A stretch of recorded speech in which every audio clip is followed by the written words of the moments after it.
एक शहर में एक प्यारा सा लड़का रहता था जिसका नाम चिंटू था। वो जानवरों और परिंदों से बेखौफ। स्किन जा रहे हो?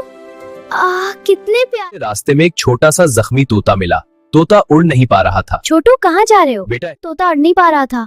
चिंटू को सर बहुत तरस आया। हाँ गरीब तोता, चलो मदद करते। मी अबू, मैं तोते को एहतियात से घर ले आया हूँ। बहुत अच्छा बेटा, इसे आराम से रख दो। हाँ, इसका ख्याल रख। अबू, अब मैं इसे पानी देता हूँ और ये मीठे मीठे शाबाश बेटा, तुम बहुत अच्छे। तोता बिल्कुल ठीक हो गया। अब वो खुशी से चहचहाता और चिंटू के कंधे पर आकर बैठ जाता था। तोते से प्यार से बातें करता और उसके साथ खेलता।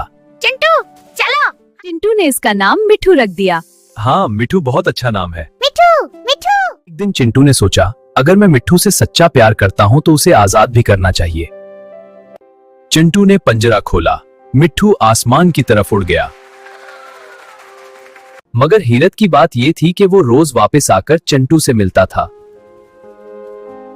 चिंटू बहुत खुश हुआ और उसने सीखा कि सच्चा प्यार कभी कैद नहीं करता बल्कि आजादी देता है। जी हाँ।